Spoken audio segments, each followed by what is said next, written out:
जी एक सम्मेलन में जाना चाहते थे, लेकिन सम्मेलन में उनको जाने से कुछ न कुछ ऐसा हो जाता जिसकी वजह से सम्मेलन कैंसिल करना पड़ा। उसके बाद उन्होंने उसी भाषण को अपने ऐसे के रूप में एनिमेशन ऑफ कास्ट सबके सामने रखा।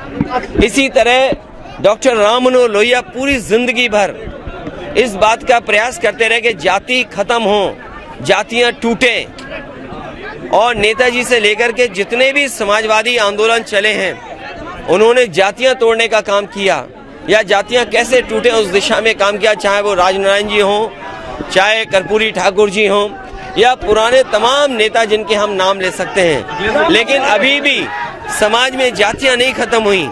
जातियों का भेदभाव ये भारतीय जनता पार्टी ने बढ़ाया है और जानबूझ करके विपक्ष के लोगों को अपमानित करने के लिए तमाम तरह का प्रचार चलाते हैं। जो निमंत्रण देने का मामला है, निमंत्रण भगवान का कौन कैसे दे सकता है? भगवान तो जिसको बुलाते हैं वो अपने आप स्वयं चला जाता है। तो इसलिए भारतीय जनता पार्टी ये पॉलिटिकल प्रोग्राम कर रही है और पॉलिटिकल उससे क्या लाभ मिल जाए, क्योंकि आय दोगुनी बता नहीं सकते, नौजवानों को नौकरी दी नहीं, चरम सीमा पर महंगाई पहुंचा दी, चरम सीमा पर भ्रष्टाचार बढ़ा दिया। उनके पास जवाब क्या है? इसीलिए इवेंट के बहाने हर चीज को वो भुलाना चाहते हैं।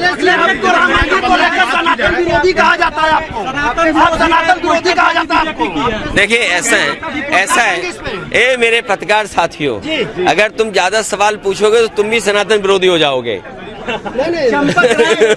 अरे रुक जाओ, एक मिनट। अरे मेरे पत्रकार साथियों, आप अपनी पत्रकारिता का धर्म निभाना और सनातन और जो हमारी भारतीय परंपराएं हैं, समाजवादी पार्टी, समाजवादी लोग पूरी 100% हिंदू या सनातनी परंपराओं को मानते हैं। लेकिन आज जब हम विवेकानंद जी को याद करें, स्वामी विवेकानंद जी ने पूरी दुनिया में संदेश दिया और उनका जो शिकागो का भाषण था, उन्होंने क्या कहा कि हमारा जो समाज है वो टॉलरेंट है, हम दुनिया को टॉलरेंस सिखाते हैं, हमने हर एक को एक्सेप्ट किया है, जो भी हमारे भारत में आया हमने उसे एक्सेप्ट किया। तो ये बताइए, सनातन धर्म के जो आरोप लगाते हैं, हम तो पेड़ को पूजते हैं, हवा को पूजते हैं, आग को पूजते हैं, मिट्टी को पूजते हैं, पानी को पूजते हैं और जितने पेड़ हैं उन सबको पूछते हैं, तो क्या हम सनातनी नहीं है? इसलिए इस बहस में मत पड़िए। बीजेपी के लोग जानबूझ करके अगर ज्यादा सवाल आप पूछोगे तो आप भी सनातनी नहीं माने जाओगे।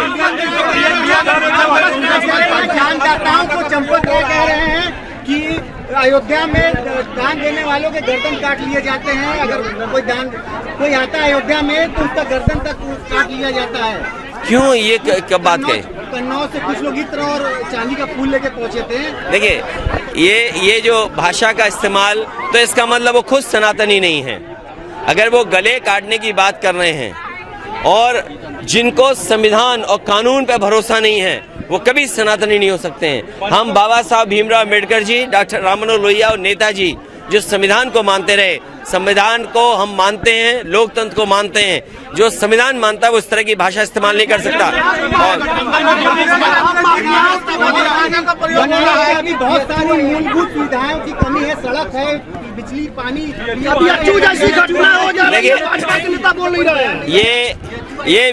ये बताइए मुझे, जो आपने सनातन का सवाल इतना महत्वपूर्ण पूछा, बीएचयू में जो घटना हुई, जो अपराधी पकड़े गए या जिन पे आरोप है, उनकी हर एक की तस्वीर भारतीय जनता पार्टी के नेताओं के साथ है।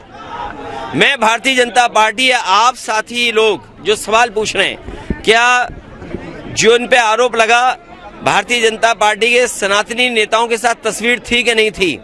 मुख्यमंत्री जी किसी के साथ फोटो नहीं खिंचवाते, लेकिन तीनों अपराधियों के साथ उनकी तस्वीर थी। सोचिए आप, तो क्या ये सजा दिलाने के लिए जो पहले कार्रवाई होनी थी क्यों नहीं की कार्रवाई? आज सबसे ज्यादा अपराधी बीजेपी में हैं।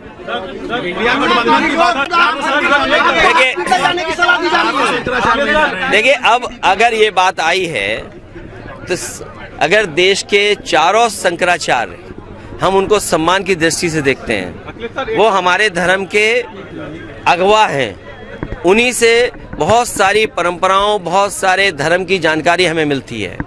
और अगर चारों शंकराचार्य मना कर रहे हैं किसी बात को लेकर के, तो भारतीय जनता पार्टी क्या आरोप लगाएगी उन पे कि वो सनातनी नहीं है?